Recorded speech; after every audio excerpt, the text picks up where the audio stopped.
स्वागत है आपका ब्लैक बोर्ड में। आज का ये इम्पोर्टेंट वीडियो है गांधी के सभी आंदोलनों की ट्रिक से। परीक्षाओं में अक्सर ये पूछे जाते हैं और स्टूडेंट इसे छोड़ आते हैं। तो हम आज जो ट्रिक बताएंगे उससे आप मात्र 2 सेकंड के अंदर गांधी से रिलेटेड कोई भी आंदोलन अगर आता है तो आप उसे कराएंगे। ये बहुत ही जोरदार ट्रिक है। तो चलिए देखते हैं। सबसे पहला स्लाइड आपके सामने है। दोस्तों, गांधी जी अफ्रीका गए। गांधी जी अफ्रीका गए कब गए? 1893 में। तो कैसे आप इसे याद कर सकते हैं? गांधी जी अफ्रीका गए तो आपको पता होगा कि भारत में गुजरात में गांधी जी जन्मे और यहाँ से अफ्रीका कुछ ऐसे पड़ता है। तो यानी कि समुद्र से गए। कैसे गए? तैर कर गए। तो आप अगर याद रखेंगे कि गांधी जी कैसे गए? तैर कर गए। यानी कि 93 को आप हिंदी में क्या बोलते हैं? 93। तो ये तैर के, इस तरीके से आपको याद हो जाएगा कि गांधी जी तैर के अफ्रीका गए यानी कि 93 में गए। तो ये एक तरीके से जोरदार ट्रिक है और आप कभी नहीं भूलेंगे। दूसरा देखते हैं हम, गांधी जी का पहला सत्याग्रह। तो दोस्तों, जो गांधी जी का पहला सत्याग्रह है वो 1906 में हुआ। 6 से आप क्या तैयार कर सकते हैं? अच्छा, 6। दोस्तों, 6 को गुजराती में भी 6 यानी कि अच्छा। तो इसे आप याद कर सकते हैं। पहला जो सत्याग्रह रहेगा गांधी जी का वो अच्छा ही रहेगा। तो इस तरीके से आप 6 याद रखें। अच्छा से 6 याद रखें 1906 में। चलिए तीसरा देखते हैं। गांधी जी भारत लौटे। तो भारत लौटे कब? 1915 में। कब लौटे? 1915 में। तो दोस्तों, गांधी जी गए कैसे थे? गए तो थे तैर के यानी कि 93 में। और लौटे कैसे? पैदल। कैसे लौटे? पैदल। याद रखना ये पैदल। तो गांधी जी लौटे कैसे? पैदल। पैदल यानी 15। पैदल और 15 काफी सिमिलरिटी है दोनों में। यहाँ पे 15 और पैदल बिल्कुल सिमिलरिटी है। 2 शब्द पूरे मिल रहे हैं। तो इस तरीके से आपको ये याद हो जाएगा। चलिए नेक्स्ट देखते हैं दोस्तों। गांधी जी को केसरे हिंद की उपाधि कब मिली? तो ये मिली 1915 में। यानी कि गांधी जी जैसे ही भारत आए उनको केसरे हिंद की उपाधि दे दी गई। तो इसमें कोई ट्रिक नहीं, इसको आपको समझना है। दोस्तों, केसरे हिंद की उपाधि अंग्रेज देते थे, ये ब्रिटिश लोग देते थे। और इनका मुख्य मकसद ये होता था कि जो भी भारत में कोई भी उनका जो शत्रु लग रहा है उसको देके अपीजमेंट किया जाए ताकि वो अपने पाले में आ जाए। यानी कि ब्रिटिश लोगों के पाले में लाने, ब्रिटिश लोग गांधी जी को अपने पाले में लाने के लिए जैसे ही वो आए उनको उन्होंने 1915 में केसरे हिंद की उपाधि दे दी। तो इस तरीके से आपको ये तैयार हो जाएगा। चलिए नेक्स्ट स्लाइड पे चलते हैं। साबरमती आश्रम की स्थापना ये कब की हुई? ये सन 1916 में हुई। तो दोस्तों, ये भी बहुत आसान है। जैसे गांधी जी 1915 में आए उन्होंने नदी के किनारे अपना आश्रम बना लिया। आश्रम बना लिया क्योंकि वो आंदोलन करना चाहते थे। तो तुरंत 1 साल बाद ही उन्होंने आश्रम बना लिया 1916 में। अगला देखते हैं दोस्तों, चंपारण सत्याग्रह। तो दोस्तों, चंपारण सत्याग्रह, इसमें नाम आ रहा है सत्याग्रह। तो यहाँ से सत्याग्रह कब? 1917 में। तो 17 और सत्या बिल्कुल मिलता जुलता है। ये गांधी जी का सबसे पहला सत्याग्रह था। तो 17, अगर हम इसे 17 लिखें और सत्या, तो ये दोनों काफी मिलते जुलते हैं। तो इस तरीके से दोस्तों ये भी आपका तैयार हो जाएगा कि गांधी जी का चंपारण सत्याग्रह कब हुआ? सन 1917 में।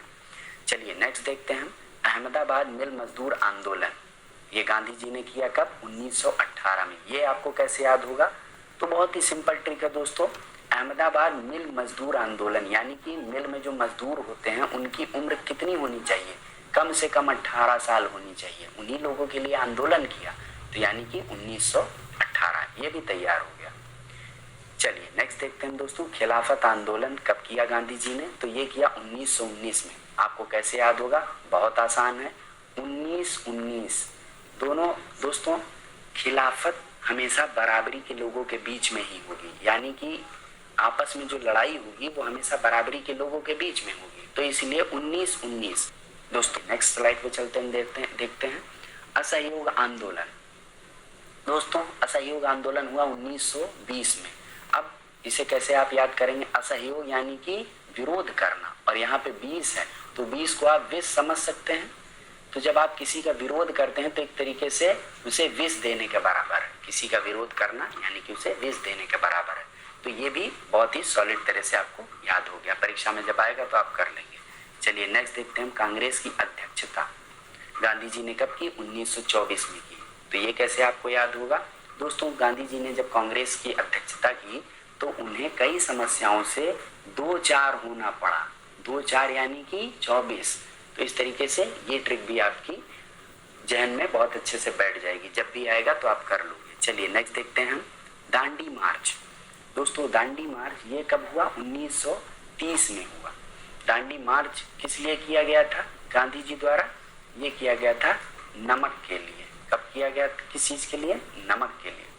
तो इसको आपको याद करने के दो तरीके मैं आपको बता देना चाहूंगा। पहला तो आप ये याद कर सकते हैं कि नमक का जो 1 केजी का पैकेट होता है वो 30 रुपए का मिलता है और दांडी मार्च नमक से फेमस था।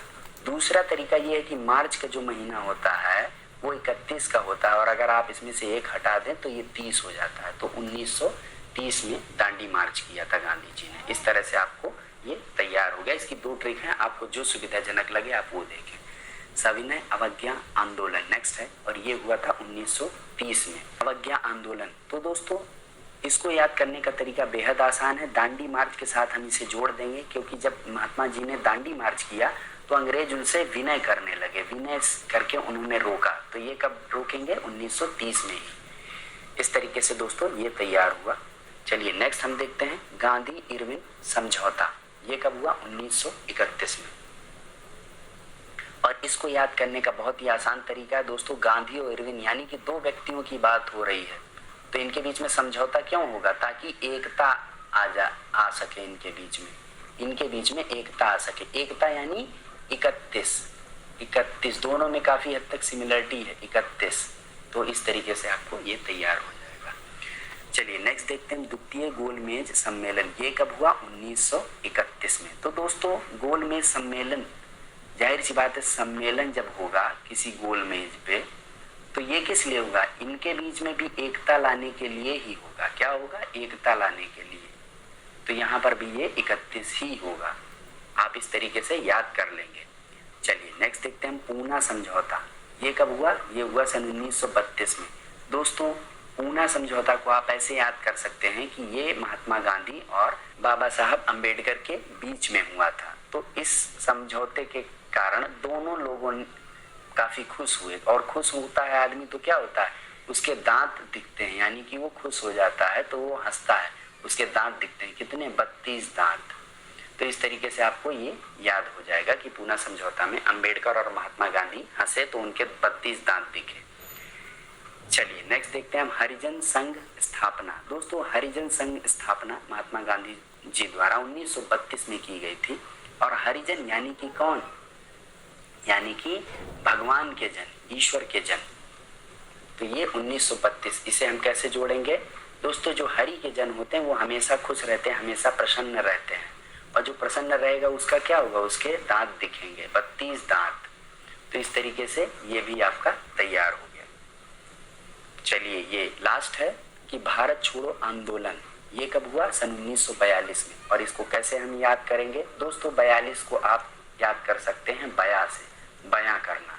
तो दोस्तों भारत छोड़ो आंदोलन के द्वारा महात्मा गांधी ने बयां किया था कि जो हमारे देश में बाहरी लोग रह रहे हैं, अंग्रेज रह रहे हैं, ये हमारे देश को छोड़ के चले जाएं। इस तरीके से उन्होंने आंदोलन को आगे बढ़ाया था। तो कह सकते हैं कि भारत छोड़ो आंदोलन में गांधी जी ने ये बयां किया था। तो इस तरीके से 1942 होगा।